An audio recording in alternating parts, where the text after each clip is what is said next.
오늘의 궁금한 뉴스 Q&A에서 집중 분석합니다. 첫 번째 Q&A, 추미애 법무부 장관과 윤석열 검찰총장 갈등 소식입니다. 이 이야기는 전지현 변호사, 최진봉 성공회대 교수와 함께 나눠보겠습니다. 네, 좀 전 들으신 것처럼 윤석열 검찰총장 업무 복귀 하루 만입니다. 전지현 변호사님, 이 월성 원전 1호기 관련된 의혹 수사 속도를 내기 시작했네요. 네, 이 월성 원전 1호기 수사는 그 시발점이 지난 국감이었는데 네. 월성 원전 1호기의 조기 폐쇄와 관련해가지고 외부 기관의 경제성 평가를 조작하고 감사원 감사에 앞서서 산자부 공무원들이 증거를 인멸했다 이런 의혹이 불거졌습니다. 네. 그 다음에 감사원이 검찰에 수사 의뢰를 받고 여기에 대한 시민단체들의 고발이 이루어져서 이제 수사가 본격화되어 있는데 지난달 초에 그러니까는 압수수색이 있었어요. 대전지검에. 네, 산업통상부와 한수원. 예. 대전지검에 압수수색이 있었고 그 다음에 13일 날 윤건영 의원의 선을 넘지 말라는 일종의 어떤 경고성 발언으로 읽혀질 수 있는 그런 메시지가 있었습니다. 예. 그러고 나가지고 압수수색 이후에 이제 대전지검에서는 증거를 확인을 하고 여기에 대한 그 관계 공무원들의 구속영장을 청구하겠다 이렇게 대검에다 보고를 해서 대검에서 이걸로는 부족하다. 그래서 수사 보완을 지시를 했고요. 예. 그래서 이제 내일 영장 청구 보고서를 내겠다 이렇게 대전지검에서 대검에 구두 보고를 했는데 그 내일 영장 청구 보고서를 내겠다고 한 내일이 지난달 24일이었는데 네. 이때 추미애 장관은 윤석열 총장의 감찰 사유 여러 개 징계 혐의 여러 개를 들어가지고는 이제 직무 배제 명령을 내렸고 그렇죠. 대법원의 이제 행정법원의 판단이 지난 화요일 날 있었죠. 네. 지난 화요일 날 있은 다음에 윤석열 총장이 바로 이제 업무에 복귀를 했고 이 영장 사항과 관련해 가지고는 영장 청구하는 것을 승인을 했으니까 법원에서 만약에 이 구속영장 청구한 구속영장에 대해서 영장이 발부가 된다면은 이제 수사는 그야말로 급물살을 타게 되는 겁니다. 그렇군요. 네. 청구된 영장의 대상은 한밤중에 사무실로 가서 원전 파일 한 444건을 삭제한 산자부 공무원들이잖아요. 그런데 보니까 일요일에 밤에 가서 이 자료들을 삭제한 것으로 확인이 되고 있는데 공교롭게 감사원 면담 전날이란 말이에요. 이 검찰 조사에서는 이게 우연이었다 또 이렇게 주장한다고 하더라고요. 그러니까 그분들은 그렇게 주장을 하는데 사실 정황상으로 보면 우연이라고 보기 어려운 부분이 있지 않아요. 네. 예를 들면 면담 전날 그걸 가서 444개나 되는 파일을 갑자기 지웠다? 이건 우연의 일치라고 보기엔 상당히 좀 의혹이 있는 부분이 있어요. 그래서 조사가 반드시 필요하다고 보여지고요. 예. 물론 조사를 받는 입장에서 산자부 직원들이라 그렇게 주장하실 수 있겠지만 네. 지금 정황상 보면 이거는 왜 바로 그 전날 그것도 일요일 날 사무실에 가서 그 파일을 지웠을까 하는 부분에 대한 의문은 풀어야 된다고 저는 봅니다.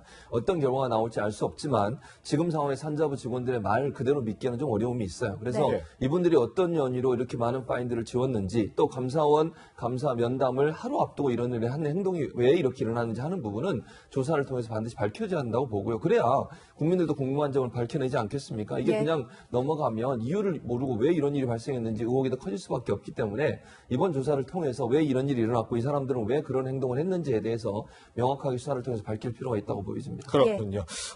지금 이 공무원들뿐 아니라 백운규 당시 산업통상자원부 장관에 대한 수사 가능성도 거론이 되고 있습니다. 이 백 전 장관 이런 일이 있었죠. 지난달 국회에서 벌어진 모습 저희가 영상으로 준비했습니다. 산업부 담당 공무원이 2020년까지 2년간은 원전을 가동할 필요가 있다고 보고했는데 이를 보고 원전을 그때까지 가동하겠다고 청와대에 보고하란 말이냐, 어떻게 이따위 보고서를 만들었느냐, 너 죽을래? 라고 하면서 크게 화를 냈다고 합니다. 감사원장님, 장관이 너 죽을래라는 모욕적인 발언을 했을 때 담당 공무원은 뭐라고 답했습니까? 장관과 담당 공무원 사이의 진술이 조금 어긋나는 부분이 있습니다. 저희들은 감사 보고서에 강하게 질책을 했다. 이런 정도로 저희들이 표현을 했던 것으로 기억하고 있습니다. 전지현 변호사님, 지금 백운규 당시 장관에 대한 수사 가능성도 거론되고 있고 일각에서 청와대 얘기까지 나오긴 하는데 결과적으로 지금 영장이 청구된 이 공무원 3명에 대한 발부 여부가 이 윗선 수사까지 가느냐 마느냐 분수령이 되려나요? 그렇죠. 이게 지난 국정농단 수사 때도 그 밑에 하급 공무원부터 윗선까지 이렇게 올라갔잖아요. 그래서 네. 실제 범죄를 실행하는 거는 그 밑에 하급 공무원들이라고 하더라도 네. 윗선의 지시가 없었으면 그런 일을 하지 않았을 것 같을 때 그런 때는 이 사람들이 일단 신병을 확보해서 휴대전화 포렌식이라든지 여러 가지 증거를 확보를 하면은 대부분의 경우에 이렇게 윗선 지시가 드러나거든요. 네. 그리고 실제 보도를 보니까 뭐라 그러냐면은 감사원이 7,000쪽 분량의 수사 참고 자료를 검찰에 보냈다고 하는데 네. 이게 진짜 범죄 구성 요건에 맞게 상당하게 정치하게 구성이 돼 있다 그래요. 네. 그다음에 핵심 인사들 휴대전화 포렌식도 이미 끝마쳤다고 하니까 예. 그 다음에 이제 백운규 장관이라든지 뭐 대통령 비서관을 지낸 최희봉 한국가스공사 사장 등을 피의자 신분으로 조사할 계획이다 이렇게 나왔는데 네. 피의자 신분으로 조사를 한다는 거는 이제까지 확보된 증거 자료를 통해서 어느 정도 이제 소지가 될 만한 그런 증거들이 나왔다 이렇게 볼 수 있고 예. 그 실제 범죄를 실행한 공무원들의 신병을 확보해서 조사를 하다 보면은 신내렸다 소리 같은 거는 더 이상 나오지 않을 거라고 봅니다. 네, 그 부분은 뭐 조선일보에서 뭐 보도한 내용이기 때문에 뭐 정확한 확인을 더 거쳐야 되는 부분이 있다는 말씀 드리겠습니다. 네. 고기영 법무부 전 차관이 사퇴한 하루 만인 어제 대통령이 법무부 차관의 후임으로 이용구 변호사를 지명을 했습니다. 그런데 이해충돌 논란이 불거졌습니다. 최진봉 교수님, 네. 바로 방금 전에 우리가 이야기를 나눴던 백운규 전 장관의 변호인을 맡았었기 때문에 네. 이해충돌이 있는 거 아니냐 지적이 나오고 있는데요. 뭐 그런 논란이 정치권에서 나올 수는 있죠. 근데 이제 저는 이런 생각을 해요. 만약에 이용구 신임 법무 차관이 자기가 네. 차관으로 임명된 걸 알면에도 불구하고 이런 행동을 했다면 문제가 될 수 있지만 이거는 이제 그 전에 변호인으로 역할을 한 거잖아요. 변호사 입장에서는 누가 어떤 의뢰를 하든 본인이 판단해서 변호가 가능하다면 변호를 하는 거 아니겠습니까? 그리고 나서 이제 갑자기 이게 차관으로 임명이 된 거잖아요. 예. 그래서 이게 뭐 의도적으로 그 백윤구 지금 현 장관에 대한 변호를 맡았고 그걸 통해 차관이 됐다면 논란이 될 수 있겠지만 그런 차원이라 변호사로서 변호를 하다가 본인이 갑자기 차관으로 발탁이 됐고 차관으로 임명되는 과정에서 이걸 이제 사임계를 낸 거 아니겠어요? 그렇다고 예. 하면 논란은 될 수 있지만 이게 의도적으로 이분을 변호했고 그것이 또 법무차관으로 근무하면서도 영향을 미칠 거다. 저는 그럴 가능성 거의 없다고 보기 때문에 네. 논란은 될 수 있지만 이 자체가 크게 문제가 된다고 보지는 않습니다. 네, 그렇군요. 이용구 신임 법무부 차관 오늘 법무부에 첫 출근을 했습니다. 이런 논란 취재진이 묻지 않을 수 없겠죠. 어떻게 답했는지 한번 영상으로 확인해 보죠. 징계 청구 사유에 월성 원전 관련된 사안은 없는 것으로 알고 있고요. 지금 대전지검에서 열심히 일하고 있는 수사팀 검사님들에 대한 예의가 아닌가 싶습니다. 전혀 무관하다고 생각을 합니다. 저는 판사의 경험을 바탕으로 모든 것을 다시 검토해서 공정하고 투명하고 중립적으로 업무를 처리하도록 하겠습니다. 결과를 예단하지 마시고 지켜봐 주십시오. 네, 지금 보신 것처럼 이용구 차가 월성 원전 관련 사안, 뭐 전혀 지금 상황과 무관하다 그러면서 뭐 징계, 앞으로 징계 절차 중립적으로 하겠다 이런 취지로 얘기를 했는데 전지현 변호사님, 최진봉 교수님과 비슷한 취지로 얘기를 해줬는데 변호사님은 어떻게 생각하시나요? 이게 만약에 내가 이렇게 피고인이에요. 그래서 이런 사유를 들어가지고는 이 판사는 재판에 불공정한 재판을 할 우려가 있다 해가지고 기피 신청을 만약에 한다면은 이 경우에는 법원에서 받아들이기 어려울 것 같아요. 법적으로는. 예. 이게 왜냐하면 징계 혐의로 지금 적시된 것들이 한 6개 정도 되는데 거기 이 탈원전 수사 관련한 부분은 없거든요. 예. 근데 지금 저분이 문제가 되는 거는 탈원전 수사 관련해가지고 백운규 장관의 변호인을 냈다는 거 아니에요. 네. 그래서 이 사유를 가지고는 무슨 얘기를 하는 거는 뭐 재판부와 변호인이 친하다, 뭐 검사와 친하다, 그냥 이런 식의 어떤 그 주변 정황을 가지고 불공정한 재판을 할 우려가 있다. 이렇게 만약에 법원에서 얘기를 한다면은 안 받아들일 가능성이 커요. 좀 엄밀하게 말해서 이해 충돌이라는 거에는 저는 법적으로는 동의를 할 수가 없는데 문제는 뭐냐면은 백운규 변호인 같은 경우에는 지금 법무부 차관으로 임명을 한 거잖아요. 네. 근데 그런 차관의 임명은 어떤 정치적인 행위거든요. 네네. 그럼 정치적으로 막아주고 지금 검찰하고 정권하고 정부하고 가장 뾰족하게 부딪히는 부분이 원전 수사 관련해서는데 네. 저분을 저렇게 그 법무부 차관으로 임명을 하고 징계위에 참여를 하도록 이렇게 만든 거는 그런 사유를 만든 거는 이거는 아무래도 그 징계위 결정에 불공정한 재판을 할 우려는 있는 거거든요. 사실 정치적으로 보면은. 예. 그래가지고 차관 임명 자체는 좀 부적절하다 그래 보입니다. 정의를 하면은 좀 말이 이렇게 복잡했는데 법적으로 얘기를 한다면 이해충돌, 불공정한 재판을 할 우려 그렇게 단정을 할 수는 없지만 정치적으로 볼 때 그런 사유는 분명히 있어 보인다. 논란의 소지는 있어 보입니다. 그렇군요. 네, 이용구 신임 법무부 차관이요. 그런데 강남에 두 채의 주택을 보유한 2주택자, 다주택자로 알려져 있습니다. 최진봉 교수님, 청와대에서는 뉴 노멀이다 해가지고 고위공직자의 인사 원칙 중에 하나를 1주택자라고 이제 세운 바 있잖아요. 그렇죠. 그런데 이를 어겨가면서까지 하루 만에 이렇게 좀 고속 임명한 것 아니냐 이런 지적도 나오거든요. 그런 지적이 있을 수 있고요. 제가 볼 때는 아마 징계위원회 때문에 급하게 한 거 분명히 보여요. 징계위원회가 아니었으면 조금 더 시간이 있어도 차관 임명이 될 수 있을 거라고 저는 보거든요. 근데 네. 징계위원회 당장 지금 차관이 없으면 징계위원회 자체가 열리기가 어려운 상황이 될 수 있거든요. 금요일날 징계위원회 열기로 했는데 네. 그 여는 과정에 있어서 지금 차관이 갑자기 사임을 했으니 그 자리를 빨리 채우다 보니까 적절한 사람을 찾았고 찾다 보니 이제 이 문제가 딱 걸린 거예요. 지금 말씀하신 것처럼. 그러니까 원칙은 집을 두 채 갖고 있는 분들은 장차관 임명되는 걸 안 하기로 했었는데 예. 이제 불가피하게 그런 과정이 있을 수밖에 없었고 상황적으로. 그래서 이제 본인이 한 채를 처분하겠다고 밝혔다고 지금 청와대가 얘기하고 있거든요. 그래서 네. 이 부분은 원칙을 벗어난 거 맞아요. 맞는데 상황적으로 봐서 이 차관을 임명할 수밖에 없는 상황이었고 그 상황이 되다 보니까 차후에 이 문제 해결하기로 하고 아마 임명이 된 것 같은데 그 부분에 대해서 뭐 예를 들어서 비판하고 지적하면 그건 달게 받아야죠. 뭐 다른 방법이 없고요. 다만 상황적으로 봐서 이 차관을 임명해야 되는 상황이 됐다는 것은 청와대 입장에서 상당히 급박하게 일을 진행할 수밖에 없는 상황이었다 이렇게 보여집니다. 네, 윤석열 총장이 복귀를 하자마자 이 산자부 공무원에 대한 구속영장 청구에 대해서 승인을 했고 실제로 청구가 이루어졌습니다. 이 사건이 알려지자 민주당에서는 어제 밤 10시가 좀 넘은 시간에 입장을 냈더라고요. 복귀를 하자마자 구속영장을 청구한 것, 명백한 정치 수사이자 또 검찰 조직의 무모한 행위에 깊은 유감을 표한다라는 취지로 저렇게 저희가 그래픽에 준비한 논평을 냈는데 내용이 아니라 이 복귀 직후에 이렇게 영장 청구한 것에 대한 이런 좀 비판을 좀 초점이 맞춰져 있는 것 같기도 하거든요. 저는 근데 보셨어요? 이 정치 수사라는 거를 어떨 때 정치 수사를 갖다 붙이는지 좀 이해가 안 가거든요. 뭐가 정치 수사라는 거예요. 정치인은 국민들의 인기를 얻기 위해 가지고 뭔가 말을 지어낸다는 말은 말을 이렇게 표현을 하거나 뭐 프레임을 만들 수 있어. 그게 정치예요. 근데 검찰이 국민들의 인기를 얻는 거는 법원이 허가한 범위 내에서 수사를 통해서 만들어낸 결과에 대한 인기거든요. 근데 뭘 가지고 지금 정치 수사라고 얘기를 하는지 좀 이해가 안 가고 검찰 조직의 무모한 행위라는 것도 이 검찰 내에서 대부분이 윤석열 총장을 다 좋아했던 거는 아니에요. 계속 형사부, 공판부 얘기를 했었는데 네. 윤석열 총장이 있을 때 뭐 어떤 지나친 특수부 검사들 위주의 그런 인사에 대해서 불만을 갖고 있는 사람들이 적어도 제가 알기로는 반은 넘었거든요. 근데 이번에 그렇게 일괄적으로 집단 성명을 했던 거는 윤석열 총장 개인의 문제가 아니라 정권의 권한 남용으로 인해서 수사기관의 정치적인 중립성이 훼손된다고 봤기 때문인데 그냥 아무데나 정치적인 수사니 명백하게 무슨 집단 행동이니 무모한 행위니 갖다 붙이는 데 대해서 이해가 안 갔고 그리고 아까 교수님께서 그 차관을 서둘러 임명한 이유는 상황 때문에 어쩔 수 없었다. 급박한 이유가 있었다. 그렇게 말씀을 하시는데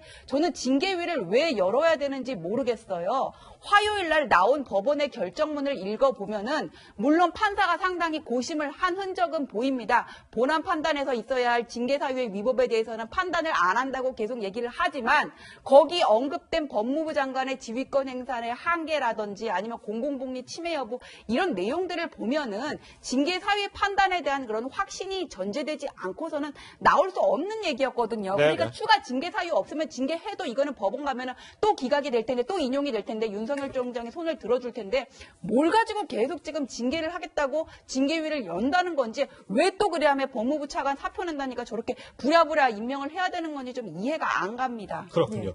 어쨌든 지금 대전지검의 영장 청구 그리고 이용구 법무부 차관을 둘러싼 논란 지금 이렇게 계속 벌어지고 있는데 지금 저희 징계 절차를 뚜벅뚜벅 밟고 있는 추미애 장관 이런 논란 속에 오늘 아침에는 어떤 발언을 했을지 한번 직접 확인해 보시죠.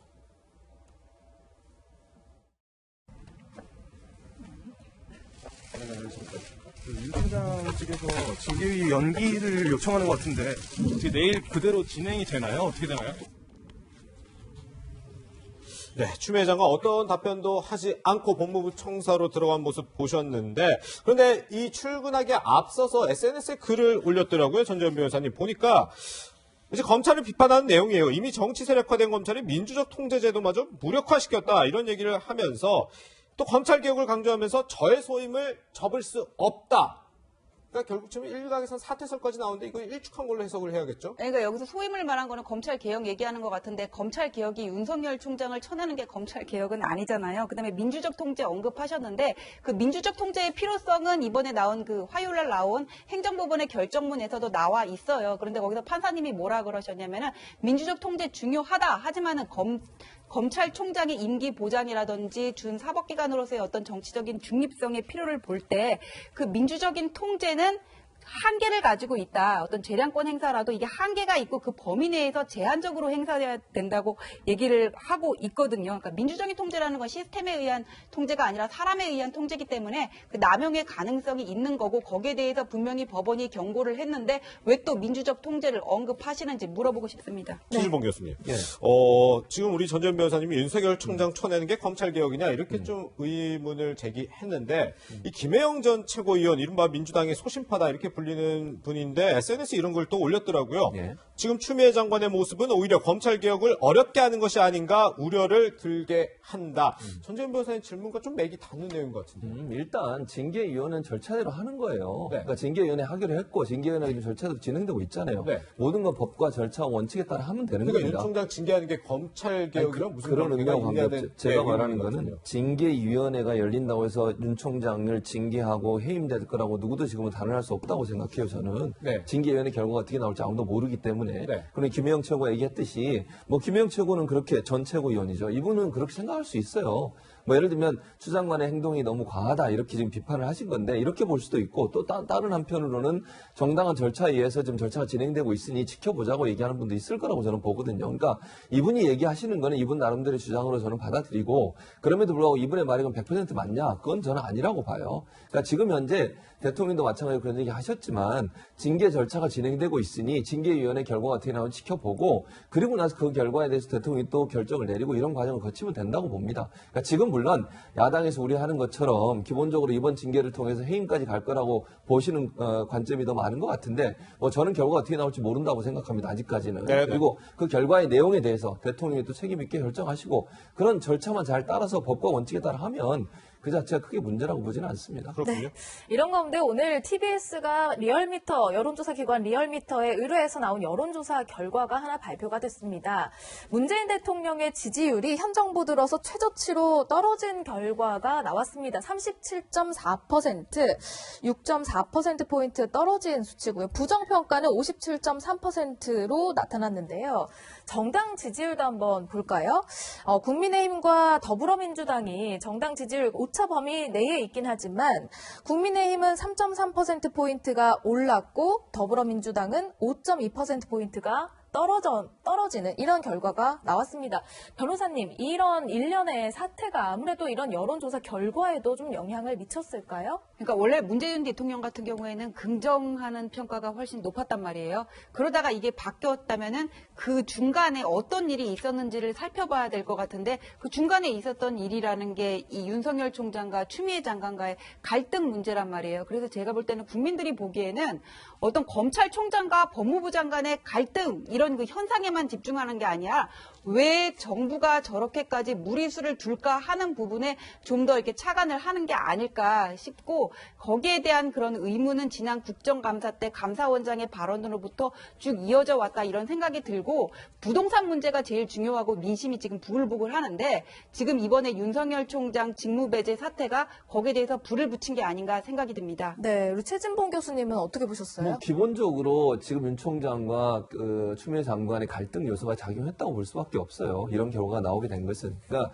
국민들 입장에서는 피로도가 높아지는 것이고요. 또 어떤 형태는 외부에서 봤을 때는 직무 배제까지 하는 것이 너무 과하다. 이런 여론들이 많이 비등하게 있다 보니 예. 그런 여론의 영향을 받은 여론조사 결과라고 저는 봅니다. 그래서 그런 내용들은 일단 지금의 상황은 그렇지만 또 어떻게 될지는 모르는 거잖아요. 지지율이란 뭐 오르락내리락 있는 것이고 징계위원회가 만약 추진된다고 하면 추진되고 어떤 결과가 나오느냐에 따라 또 여론이 어떻게 될지는 지켜봐야 될 것 같아요. 다만 지금까지 이제 언론에 보던 주요 내용들을 보면 대체적으로 추미애 장관의 행동이 과했다라고 하는 여론들이 더 많이 지금 나오고 있어요. 언론을 통해서. 그러다 보니 거기에 영향을 받고 일정 부분 여론이 부정적인 것이 올라가는 쪽으로 나타나지 않았나 이렇게 보여집니다. 네. 어쨌든 지금 여론조사 결과로 보면 여론이 참 좋지 않구나 이렇게 살펴볼 수도 있을 것 같은데 어쨌든 지금 윤 총장에 대한 징계위원회는 현재로서는 내일 그대로 열릴 가능성이 큽니다.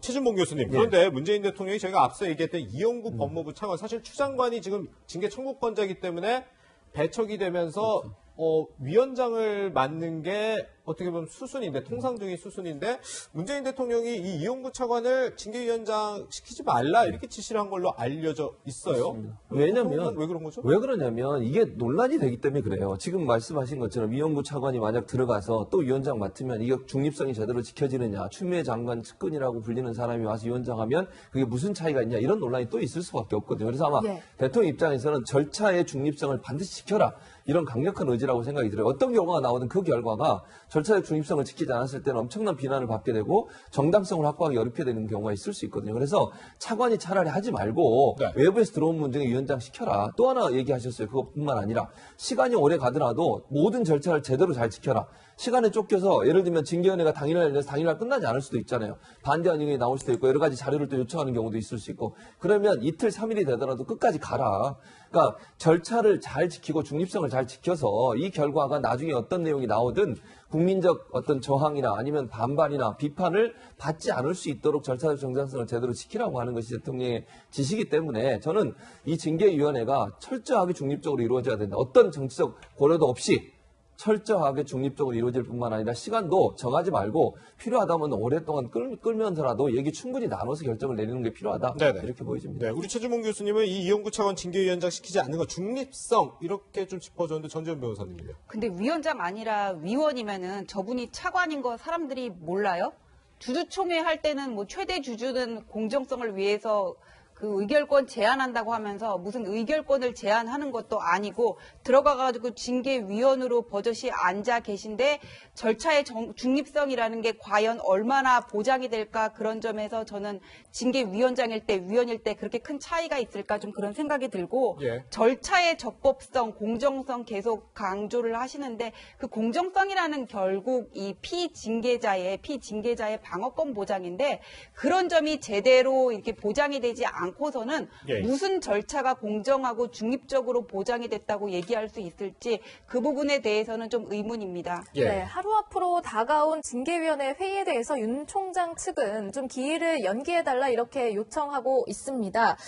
법무부로부터 4일에 징계회의 열겠다는 통지서를 받았는데 형사소송법 규정을 위반했다 이렇게 지적하면서 징계위와 재판은 좀 동일하게 법 조항이 적용되는 것이다 이렇게 좀 주장하고 있고요. 법무부는 여기에 대해서 지난달 24일에 송부했기 때문에 문제 없다라고 하면서 엇갈린 반응을 보이고 있는데요. 징계위원회 어떻게 될지 함께 지켜보도록 하시죠.